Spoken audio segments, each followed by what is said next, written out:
دور موجود کے اندر کہتے ہیں کہ سب سے بڑا بم جو ہے وہ معیشت ہے۔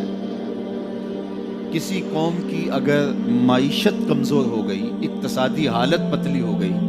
آج کے گلوبل ورلڈ میں اس کی کوئی عزت اور کوئی توقیر نہیں رہتی۔ میں کہتا ہوں یہ ضابطہ آج سے نہیں ہے، یہ جاہلی نظم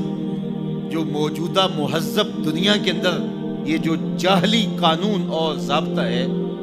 یہ جاہلیت کے زمانے سے لے کے آج تک ہمیشہ کار فرما رہا ہے کہ جس کے پاس 4 ٹگے ہوتے ہیں اس کی بات بھی غور سے سنی جاتی ہے، اور جس کے پاس دولت نہیں ہوتی اس کی سمجھداری پر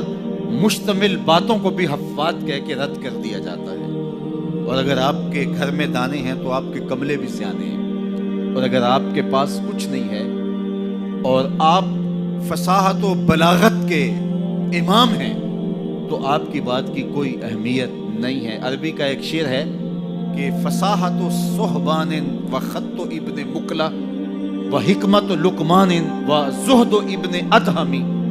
اذا اجتمعت فی المرء والمرء مفلس فلیس لہ قدر بمقدار درہمی۔ صحبان جیسی فصاحت ہو، ابن مقلہ جیسا خط ہو، ابراہیم ادہم جیسا زہد ہو، اور لقمان جیسی حکمت ہو، اور یہ ساری چیزیں ایک وجود میں جمع کر دی جائیں، یہ ساری خوبیاں ایک شخص میں جمع ہوں، والمرء مفلس، لیکن وہ شخص ہو غریب، فلیس لہ قدر بمقدار درہمی، تو اس کا ایک کوڑی مول نہیں ہے۔ یہ دنیا کا ضابطہ ہے، یہ دنیا کا جھوٹا نظم ہے، اور شروع سے آج تک یہ قانون دنیا کا اندھا قانون کار فرما ہے۔ تو اگر آپ کے پاس دولت نہیں ہے، آپ کی معیشت مضبوط نہیں ہے، آپ اقتصادی حالت کمزور رکھتے ہیں، تو پھر نہ آپ کی بات سنی جائے گی اور نہ آپ کی کوئی توقیر ہوگی۔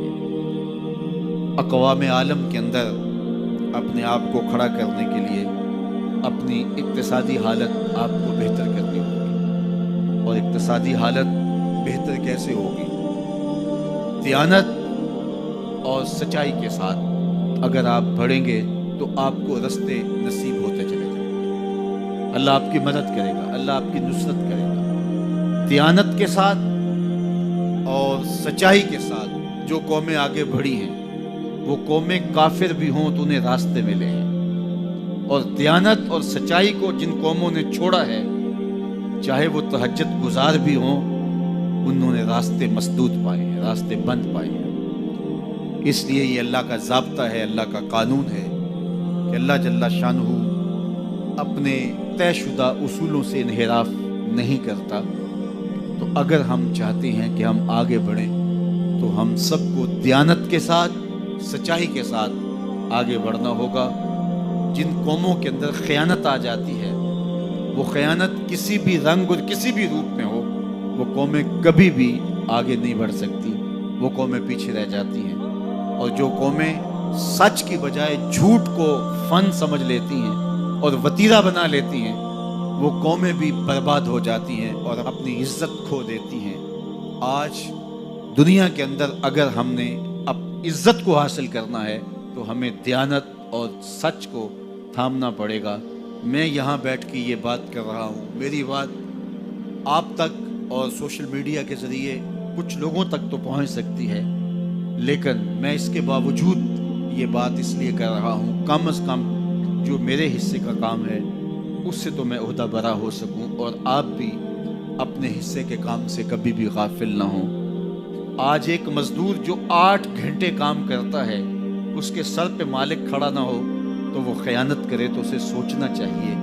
کہ اس نے اللہ کو جواب دینا ہے، اور اس کی کمائی میں کبھی بھی برکت نہیں ہو سکتی۔ تو جو جہاں کھڑا ہے، چاہے وہ مزدور ہے،